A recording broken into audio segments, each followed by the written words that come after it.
இறைவா நன்றி. ஆன்மீக நறுமணம் ஆக்கம் பெறும் நம் மனம். பார்ட் டைம் பக்தி. நம்மள பொதுவாக நிறைய பேர் பார்ட் டைம் பக்தி தான் செலுத்துகிறோம். ஃபுல் டைம் பக்தி நமக்கு இருக்கிறது இல்லை. அஃப்கோர்ஸ் சம்சாரத்தில் இருக்கோம். மாடர்ன் டயத்தில் ஃபாஸ்ட் வேர்ல்டில் பலவிதமான ஸ்ட்ரெஸ்ஸு அண்டு ப்ரியாரிட்டி எண்ணங்களுக்கு வேறு போயிடும். இருந்தாலும் நம்ம கொஞ்சம் கொஞ்சமாக இதை டெவலப் பண்ணிக்கணுங்கிறதுக்காக தான் இந்த பதிவு. அப்படியானா என்ன அர்த்தம்? பார்ட் டைம் பக்தினா பூஜை ரூமில் இருக்கிற வரைக்கும் நம்ம சமத்தாக இருப்போம். பூஜை 1 மணி நேரம் பண்ணுவோம். பூஜை அறையை சாத்திய பிறகு நம்மளுடைய ஈகோவுக்கு கதவை திறந்து விட்டுருவோம். இப்படி தான் எங்கள் தாத்தா தடபுடல் சுப்பிரமணியம் தடபுடலாக பண்ணுவார். ரஜோகுணத்தோட பிள்ளையார் பூஜை பண்ணுவார். பூஜை பண்ணி முடிந்த பிறகு எல்லாருக்கும் சாப்பாடெல்லாம் போடுவார். அவங்கெல்லாம் போனதுக்கப்புறம் காஃபி கேட்பார் எங்கள் பாட்டிக்கிட்ட. காஃபி சாப்பிட்டதுக்கப்புறம் சர்க்கரையே இல்லையேன்னு சொல்லிட்டு ஒரு ரியாக்ஷன் டக்குன்னு டம்ளராலேயே அடிப்பார். சந்தனம் கூட காஞ்சிருக்காது. அதுக்குள்ளே பாட்டியோட மனசை காயப்படுத்திட்டார். இதுதான் பார்ட் டைம் பக்தி. ரஜசிக் ஆட்டிடியூட் இன் பக்தின்னு பேர். ஸோ பூஜை அறையில் மட்டும்தான் பகவான் இருக்கார், கோவிலில் மட்டும்தான் பகவான் இருக்கார்னு நினைக்கிறோம். தப்பு கிடையாது. கோவிலில் இருக்கார், பூஜை அறையில் இருக்கார், அவர் இல்லாத இடமே கிடையாது. ஆனால் நம்ம என்ன பண்ணிடுறோம், மற்ற சக மனிதர்கள்கிட்ட அதிக அளவில் அந்த தெய்வசக்தி இருக்குங்கிறத மறந்துடுறோம்.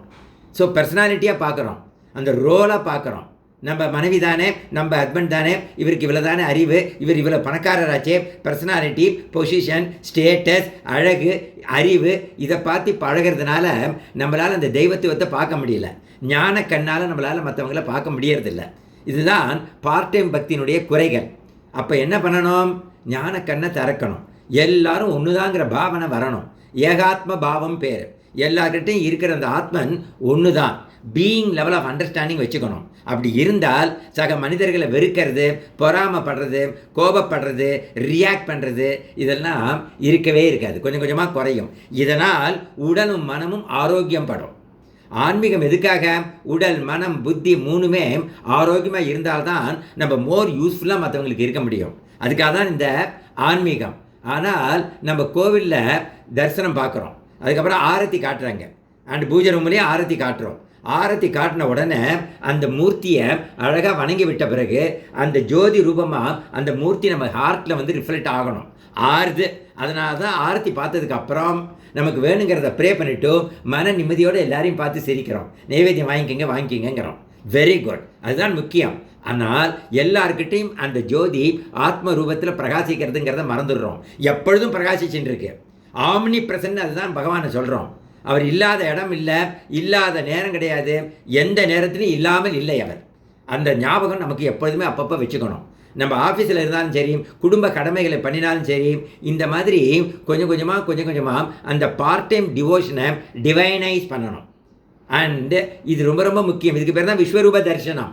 இன்னொரு ஆங்கிளில் நீங்கள் அதை பார்த்தீங்கன்னா எல்லா இடத்துலையும் எல்லார்கிட்டையும் அந்த ஆத்மசக்தியை நம்ம பார்க்க ஆரம்பித்தோம்னா அந்த பகவான் உள்ளே இருக்கார். அதனால தான் நம்மளுடைய உடல், நம்மளுடைய மனம், நம்மளுடைய புத்தி இது எல்லாமே இயங்கின்னு இருக்கு. இதை நம்ம மறந்துடுறோம். அப்போ அது விஸ்வரூப தரிசனமாக மாறுறது. எல்லார்கிட்டையும் பார்க்கும் பொழுதும் சமதிருஷ்டியோடு பார்க்குறோம்.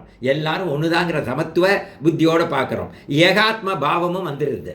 இப்படி இருந்தால் வாழ்க்கை எல்லாருக்கும் ரொம்ப ரொம்ப ஹெவன்லியாக இருக்கும், பேரடைஸாக இருக்கும். இதுக்கு பேர் தான் ஏகாத்ம பாவான்னு பேர். அண்ட் ஷிரடி சாய்பாபா ஒன்னஸுக்கு ரொம்ப ரொம்ப அழகான ஒரு எடுத்துக்காட்டு அவர்.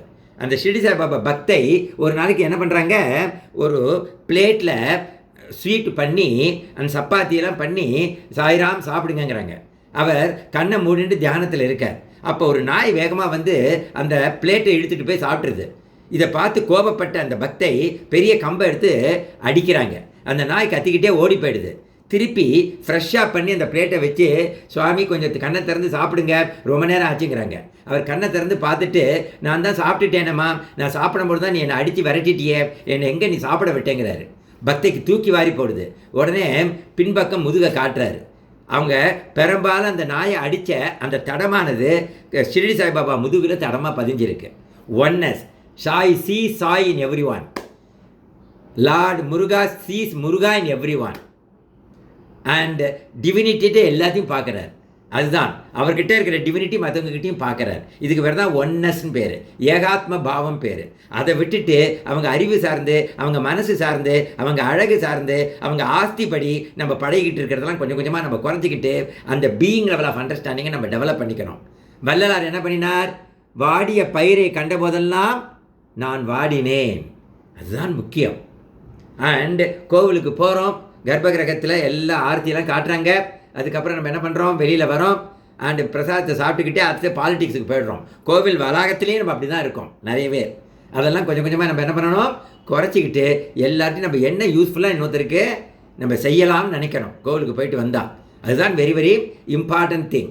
ஸோ பார்ட் டைம் டிவோஷன்லேருந்து கொஞ்சம் கொஞ்சமாக நம்ம ஃபுல் டைம் டிவோஷனுக்கு போகணும். தட் மீன்ஸ் கோவிலில் மட்டும் இல்லாமல், பூஜை ரூமில் மட்டும் இல்லாமல், எல்லாருக்கிட்டையும் அன்பை காட்ட ஆரம்பிச்சிட்டோம்னா அதுக்கு பேர் தான் divinity. This is important thing. விஸ்வம் விஷ்ணு. விஸ்வம்ங்கிறது என்ன, மேக்ரோ லெவலில் எல்லா இடத்துலையும் அப்படியே பிரபஞ்ச சக்தியாக இருக்கிறது. மைக்ரோனா என்ன அர்த்தம், விஷ்ணு விஷ்ணுவா உள்ள ஒவ்வொருத்தருக்கிட்டையும் ஆத்ம ஸ்வரூபத்தில் உள்ள இருக்கார். இதுதான் ரொம்ப ரொம்ப முக்கியம். All in one, one in all. இறைவா நன்றி.